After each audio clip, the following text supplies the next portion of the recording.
اینجا تەزکیەی جسمی دێ.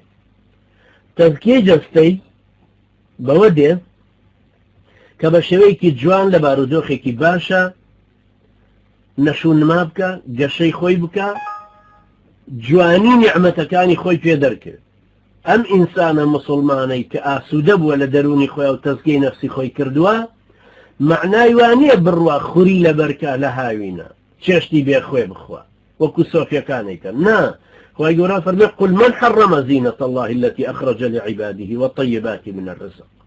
ئێچێ ئەم جوانەی لە خەڵک حرام کردو، خۆت بۆ حرامێکی لە خۆت.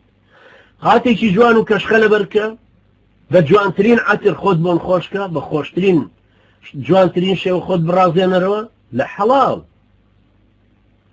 شتێکی زۆر باش بخۆ لە حەڵاڵ، ئیسرافیشی تیامەکە.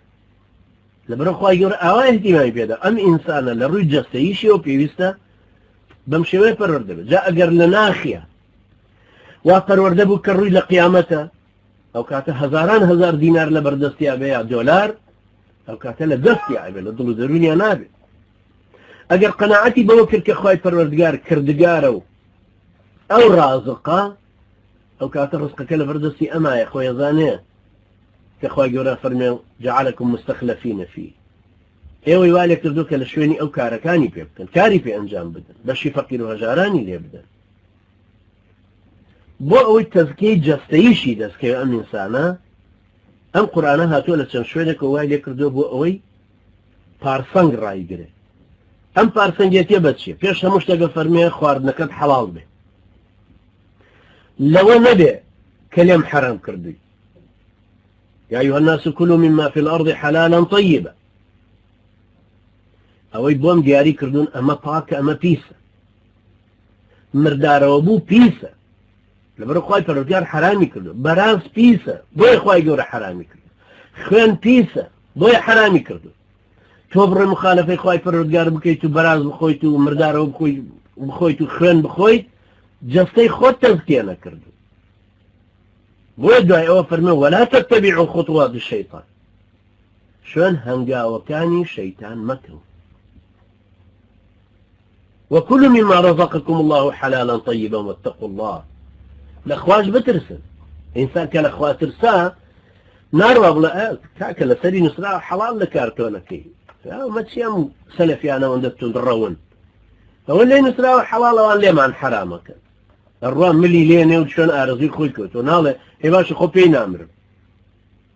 معقولە گاندی هەتاکو مرد هەر گۆشتی هەر نەخوارد، وتی میلەتەکەی خۆم بە عورفی خۆم لایەن حرامە و نایەنێ و سەری نابڕن و نایخۆنم، منیش نایخۆم.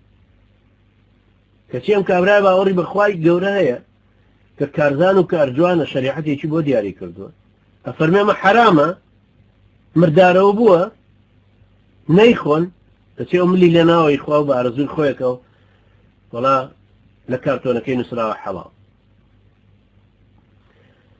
لەبەرە برانی بەڕێزم تەزکیەی جەستەش ئەمە نرخەکەیەتی، ئەمە پابەندبوونە پێوەی. ئەنجا لە پارسەنگی جەستە و تەزکیەی جەستەشت ئەوەیە کە ئیسراف نەکەی، گەدەبەلی نەکەی، زۆر نەخۆی دوای توانان نەبێ هەستی تەسەر پێ، توانان نەبێ نەفەس بچێشی. تۆ ئەو هەموو خواردو تۆ عیبادەتت لەکوێ پێکردی؟ تۆ ئەوەندە شێت و شەیدای خواردن بی وەندە سڵێز بی، هەر یەکێک هەر ڕاکێ بزانی چاوەڕێکەی چێ دەعوەتێکە دەکە، چۆن ئەمە نەفسی ئینسانی پارسەنگی پێ دروستێت؟ پێغەمبەر عەلەیهی سەڵاتو وەسەلام فەرمێ لە حەدیثی صحیحە ما ملأ آدمي وعاء شرا من بطنه. بني آدم هیچ قاپێکی پڕ نەکردووە خراپتر لە سکی خۆی، لە گەدەی خۆی. تۆ مەعیدەت پڕ کردو هەر فولیەکەی، هەر تێیەکەی. حسب ابن آدم لقيمات چەند پارویەک بەسە بۆ کابرا يقيمن صلبه بەدەنی ڕاگرێ، تۆ مەژی بۆ ئەوەی بخۆن، ئەخۆین بۆی بژین. بۆیە پێغەمبەر عەلەیهی سەڵاتو وەسەلام فەرمێ فإن لم يفعل، ئەگەر هەرواژ ناکە با دابەشی کە فثلث طعام وثلث شراب وثلث للنفس وثلث للنفس، با بەشی کە بیکا بە سێ بەشە، بەشێکی بۆ خواردن، بەشێکی بۆ خواردنەوە، بەشێکیشی بۆ نەفەسەکەی. ومعنى واني النفس جراتنا ومعيده بلان تنگ نفسيك دوای خوي گدەی فول کرد لە خواردنەوە چۆن نەتوانێت ڕاکە چۆن نەتوانێت نەفەس بچێش هەروەها لە ڕووی جەستەییەوەیەتی دیسان تەزکیەی جەستەییشی ئەوەیە کە چێژی جنسی خۆی مراعات بکە و پارسەنگ ڕایگرێت لە حەڵاڵە سەرفیکە سنوورەکانی نەبەزێنێ بۆی دوای پەشیمان نەبێت